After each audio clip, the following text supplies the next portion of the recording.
ఓం నమో నారాయణాయ. అందరికీ నమస్కారం అండి. ఈరోజు నేను ఒక విషాదకరమైన విషయాన్ని మీతో షేర్ చేసుకోదలుచుకున్నానండి.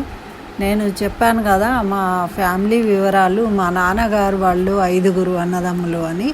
మా చిన్నాన్నగారి గురించి కూడా మీకు చెప్పాను. అయితే ఆ చిన్నాన్నగారు చనిపోయి చాలా కాలం అయింది, స్వర్గస్థులై. కానీ మా చిన్నమ్మగారు ఉండేది చక్కగా, ఎప్పుడు మా బాగోగుల గురించి తెలుసుకుంటూ ఉండేది. అయితే మా చిన్నమ్మ అంటే చిన్నమ్మ అన్నట్టు మా అందరితోని చాలా చనువుగా క్లోజ్గా ఉండేది. మంచి మంచి సలహాలు ఇచ్చేది. అసలు ఆ చిన్నమ్మ ఎటువంటిది అంటే, ఎవరైనా కూడా కొంతమందిని సంతృప్తిపరచగలరు, కానీ మా చిన్నమ్మ అట్లా కాదు. మా చిన్నాన్నగారు కొంచెం కఠినంగా వ్యవహరించినప్పటికీ మా చిన్నమ్మ ప్రేమమూర్తి. ఏ విషయంలో కూడా, ప్రతి విషయంలో కూడా ఎంత ఆనందంగా స్వీకరించేది, అందరినీ అభిమానించేది, ప్రేమించేది, అందరి చేత అభిమానించబడింది తను కూడా. అయితే అత్తగారింట్లో వాళ్ళని మంచిగా చూసుకొని పేరు తెచ్చుకున్నది. మళ్ళీ తల్లిగారితో కూడా చాలా సత్సంబంధాలు కలిగి ఉన్నది. మా చిన్నమ్మ అంటే మాకు చాలా ప్రేమ. అసలు మేము తట్టుకోలేని విషయం ఇది, కానీ తప్పదు. జననం ఉన్నప్పుడు మరణం అనేది ఏదో ఒక రోజు వస్తుంది. అయితే అయినప్పటికీ తన పిల్లల పెళ్ళిళ్ళు, మన్మరాళ్ళు అందరూ సుఖంగా జీవితాన్ని గడుపుతూ ఉన్నప్పటికీ తను కోరుకున్నట్టుగా అనాయాస మరణాన్ని కోరుకుంటారండి. ఎవరైనా ఏది కోరుకుంటారు, అట్లా అనాయాసంగా, అది కూడా ఎవరికి ఏమి ఇబ్బంది లేకుండా అందరూ చక్కగా రాత్రి డిన్నర్ చేసుకొని, భోజనాలు చేసుకొని కూర్చుని చాలా సంతోషంగా కబుర్లు చెప్పే సమయం దాటి, అప్పుడు మొన్న 18వ తారీఖు రాత్రి 11 గంటల ప్రాంతంలో తను ఒక 10 నిమిషాల వ్యవధిలోనే తను పరమపదం చేరుకున్నారు. ఆ వార్త విని మేము తట్టుకోలేకపోయినాను. దాన్ని ఎలా షేర్ చేసుకున్నా కానీ, ఎంత చెప్పుకున్నా కూడా తరగనిది. ఆ జ్ఞాపకాలు అనేవి మళ్ళీ మళ్ళీ తొలుస్తూనే ఉంటాయి. ఒక మనిషి ఉన్నప్పుడు ఎక్కడో ఉన్నారు అని మనము ఫీల్ అవుతూ ఉంటాం కదా, అప్పుడు పెద్దగా మనము ఒక్కొక్కసారి పట్టించుకోము. కానీ ఆ మనిషి లేదు, ఇక లేరు, కనబడరు అన్నప్పుడు మనకు నిరంతరము మనసును గాయపరుస్తూ ఉంటుంది, తొలుస్తూ ఉంటుంది ఆ విషయం. అయ్యో లేరు అన్న విషయం. అటువంటిది మనకు సన్నిహితంగా ఉన్నారు, మన మనసుకు దగ్గర ఉన్న వాళ్ళు దూరం అయినప్పుడు మనం తట్టుకోలేకపోతాము. అయినప్పటికీ తను చాలా ఎంతో భక్తి ప్రపత్తులు కలిగినది. తర్వాత ఆచార వ్యవహారాలు అన్నీ కూడా చక్కగా పాటించేది. చక్కగా మా అందరికి కూడా మంచి సలహాలు ఇస్తూ ఉండేది. తను ఎప్పుడు కూడా ఖాళీగా ఉండేదే కాదు, ఏదో ఒకటి చేస్తూ, మరి ఎప్పుడు విసుక్కునేది కాదు. ఎప్పుడు మొహం మీద చిరునవ్వుతోనే పలకరించేది.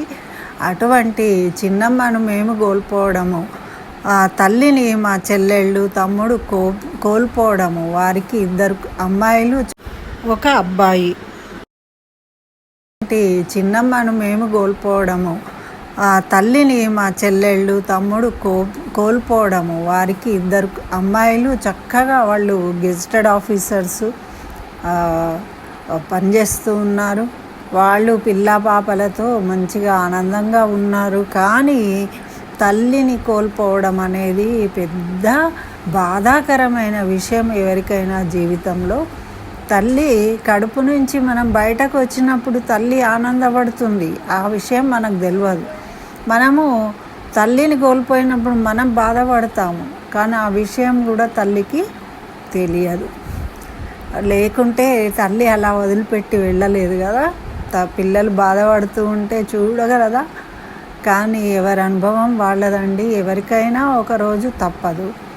అయితే దీన్ని మరి ఈ సందర్భంగా నేను మా చిన్నమ్మగారి ఆత్మశాంతి కలిగి తను చక్కగా పరమపదం చేరుకొని ఆ వైకుంఠంలో మా చిన్నాన్నగారితో కలిసి ఆనందంగా ఆ విష్ణుమూర్తిని వైకుంఠ వాసుని దర్శించుకుంటూ ఉండాలి అని, ఆత్మశాంతి కలగాలి అని నేను మన ముకుందమాల స్తోత్రాన్ని అర్ధసహిత పారాయణం చేయదలుచుకున్నానండి.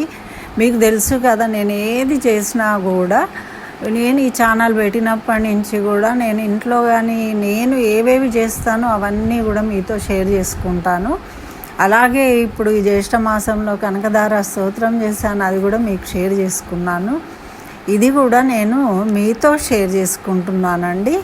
మీరందరూ చక్కగా లైక్ చేసి మా చిన్నమ్మకు ఆత్మశాంతి చేకూరాలని చక్కగా భగవంతుణ్ణి ప్రార్థించినట్టయితే చక్కగా జై శ్రీమన్నారాయణ అని కామెంట్ సెక్షన్లో పెట్టండి, లైక్ చేయండి.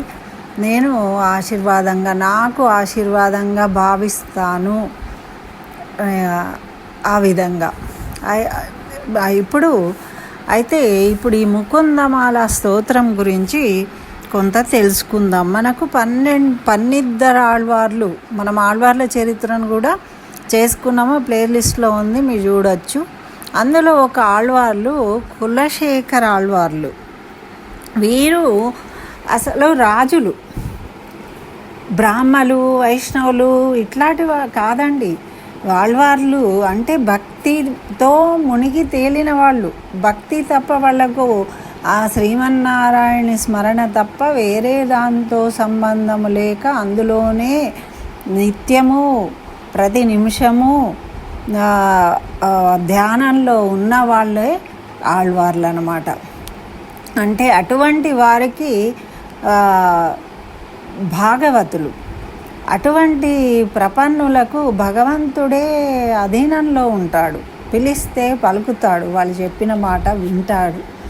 అట్లా వీరు ఒక రాజయ్యుండి కూడా ఎప్పుడు ధర్మరక్షణ చేస్తూ ఆ శ్రీమన్నారాయణ్ణి భారత రామాయణాలను వింటూ, వారు రాజయ్యుండి వినేవాళ్ళు. వింటూ సీతాదేవిని రావణాసురుడు ఎత్తుకపోయిండు అనగానే తను లేచి అయ్యో అమ్మని ఎత్తుకెళ్తున్నారని నిజంగా లేచి పరిగెత్తేవాళ్ళట.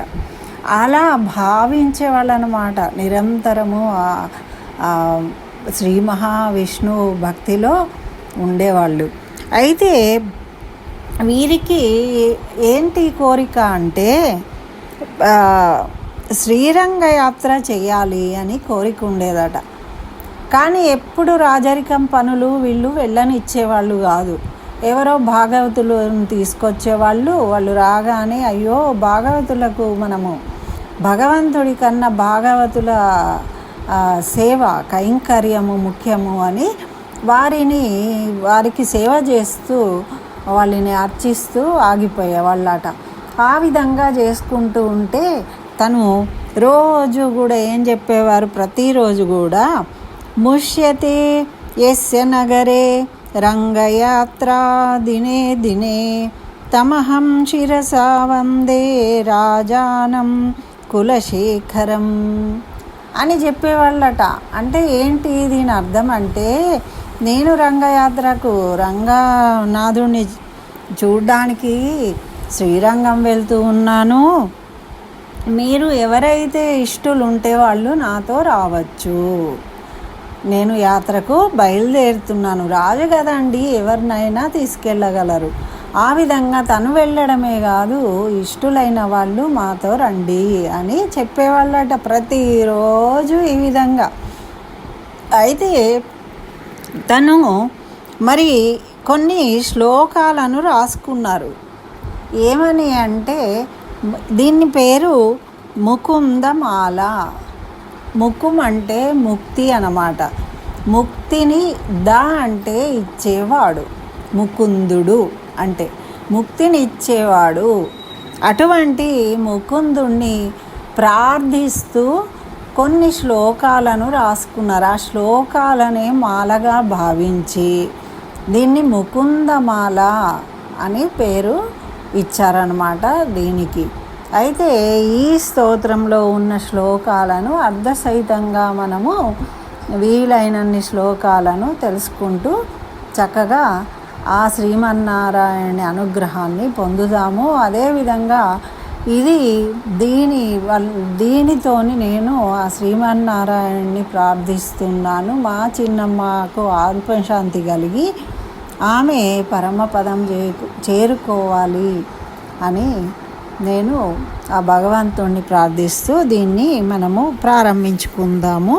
అయితే ఇక్కడ 1వ శ్లోకాన్ని ఫస్ట్ మనము పారాయణం చేద్దాము. శ్రీవల్లభేతి దయాపరేతి భక్తప్రియేతి భవరుణవ కోవిదేతి నాదేతి నాగశయనేతి జగన్నివాసేతి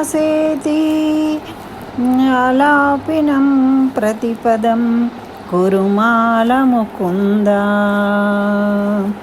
శ్రీవల్లభేతి వరదేతి దయాపరేతి భక్తిప్రియేతి భావాలుందన కోవిదేతి నాతేది నాగశయనేతి జగన్నివాస త్యాలసినం ప్రతిదినం కురుమాం ముకుంద అని అంటూ ఉన్నారు. దీని అర్థం ఏంటంటే, విముక్తుని చేయగలిగేవాడివి, విముక్తులను చేస్తావు అంటే దేని నుండి విముక్తి? ఈ జనన మరణ చక్రం నుండి విముక్తి కలగాలే మా చిన్నమ్మకు అని నేను కోరుతూ దీన్ని ప్రారంభిస్తున్నానండి. ఈ జనన మరణ చక్రము నుండి విడుదలవడమే విముక్తి, మోక్షము. మరి అది ఇచ్చేవాడు ఎవరు అంటే ఆ శ్రీమన్నారాయణుడు ఒక్కడే. మరి అటువంటి ముకుందుణ్ణి ప్రతిరోజు జపించగలగడము అంటే మన పూర్వజన్మ సుకృతం ఉంటేనే అలా జపించగలుగుతాం. మనకెన్నో ఈ భౌతిక ప్రపంచంలో ఎన్నో ఆటంకాలు ఉంటాయి కదా, చేయలేము.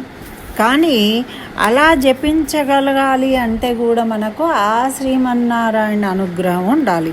మరి వీరు ఏం కోరుతూ ఉన్నారంటే, సకల ప్రాణులకు ప్రభువైన వాడివి, అందరికీ దయాపరేతి వరదేతి వరాలిచ్చేవాడివి, దయాపరేతి దయ చూపించేవాడివి, కరుణామూర్తివి, మరి భక్తులందరినీ ప్రేమించేవాడివి, కోవిదేతి అంటే అందరికీ భాండాగారమైన వాడివి, అంటే ఏది కావాలన్నా ఇవ్వగలిగే ప్రభువువు నువ్వు. అటువంటి నీ నామాలను జపిస్తూ ఎప్పటికీ నీ అన్ని సమస్యలను మరిచిపోయి మేము నీ నామాన్నే జపిస్తూ ఉండే విధంగా మాకు అనుగ్రహించు. ప్రతి చోట కూడా నువ్వే, విశ్వంలో ఏది చూసినా నువ్వే కనిపిస్తూ నిన్నే ప్రార్థించే విధంగా మాకు అనుగ్రహించు అని కోరుతూ ఉన్నారు కులశేఖరాల్వార్లు. మరి 2వ శ్లోకాన్ని కూడా చదువుకుందాము.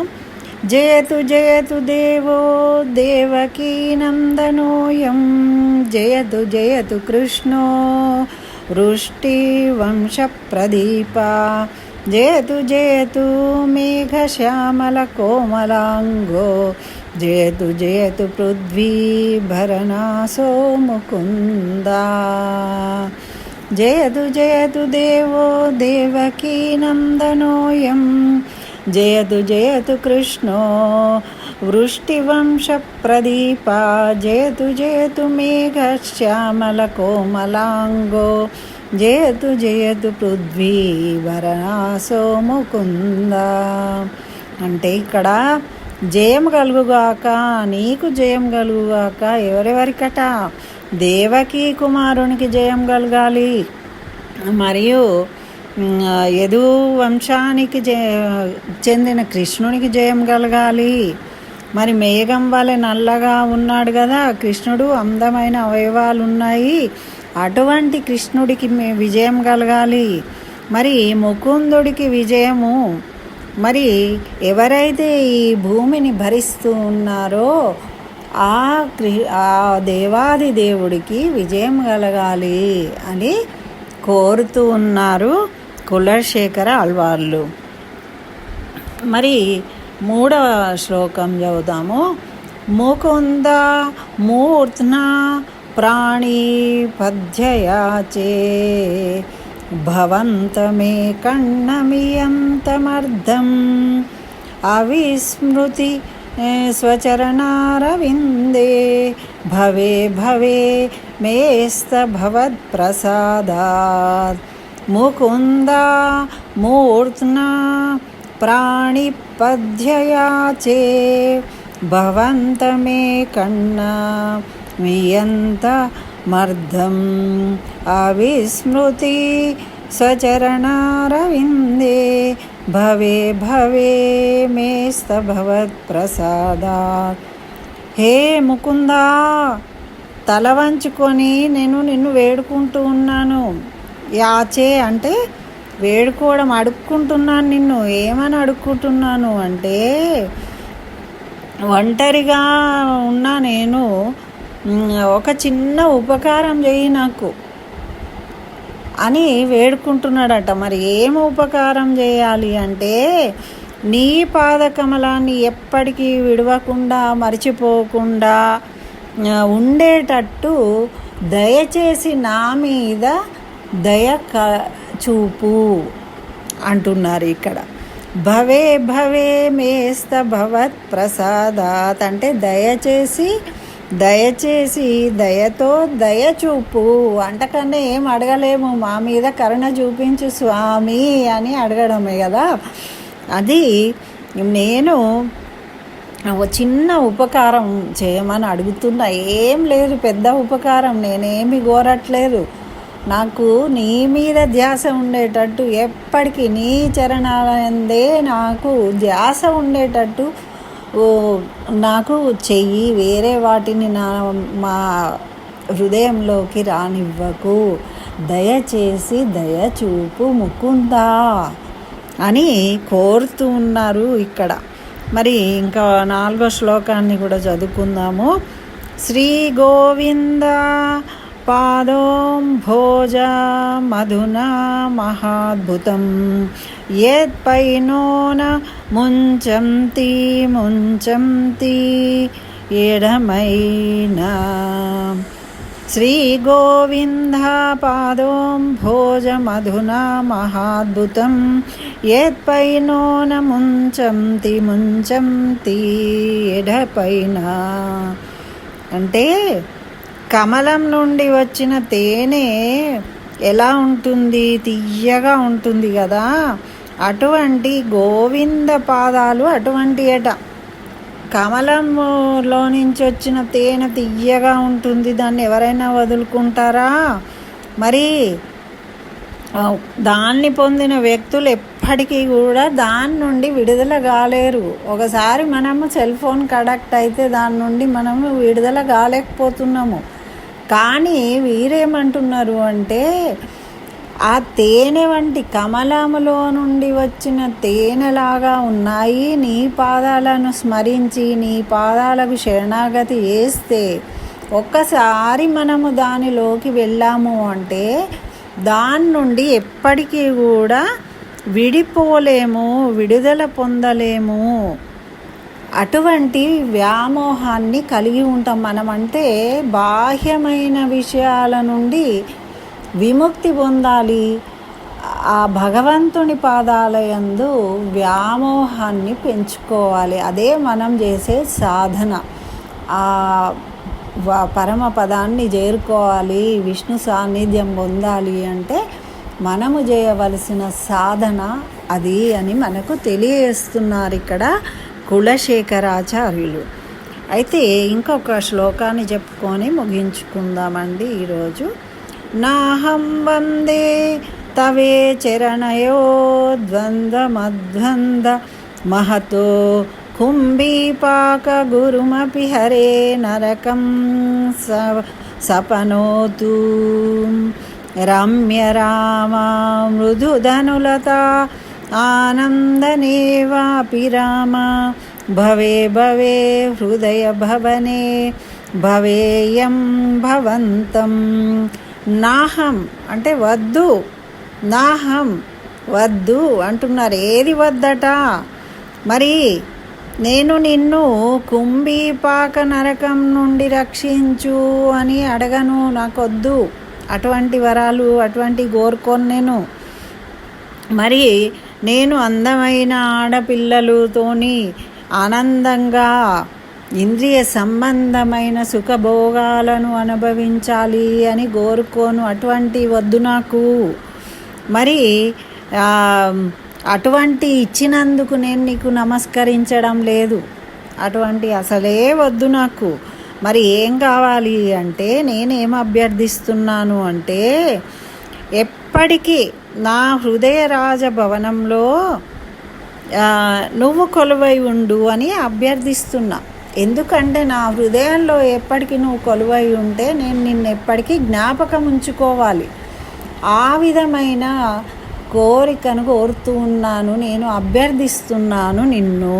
అంతేగాని నాకు నరకం నుండి విడుదల చెయ్యు, లేకుంటే సుఖభోగాలనియ్యు అని నేను కోరుకోవడం లేదు. అంతే కదండి. మరి ఆ శ్రీమన్నారాయణ సాన్నిధ్యం కోరుకునే వాళ్ళు సుఖభోగాలను వద్దు అంటారు కానీ కావాలని కోరుకుంటారా?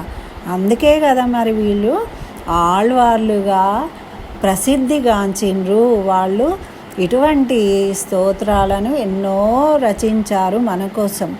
వాటిని తెలుసుకొని మనం కూడా మన జీవన మార్గాన్ని మార్చుకొని ఉన్నత గతుల్లో ప్రయాణం చేయాలని నేను కోరుకుంటూ, మరొకసారి మా చిన్నమ్మ గారికి ఆత్మశాంతి కలగాలని కోరుకుంటూ, మరి ఇంకా కొన్ని శ్లోకాలను మనము రేపు ఇంకో వీడియోలో తెలుసుకుందాం. స్వస్తి. జై శ్రీమన్నారాయణ. సర్వం శ్రీకృష్ణ చరణ.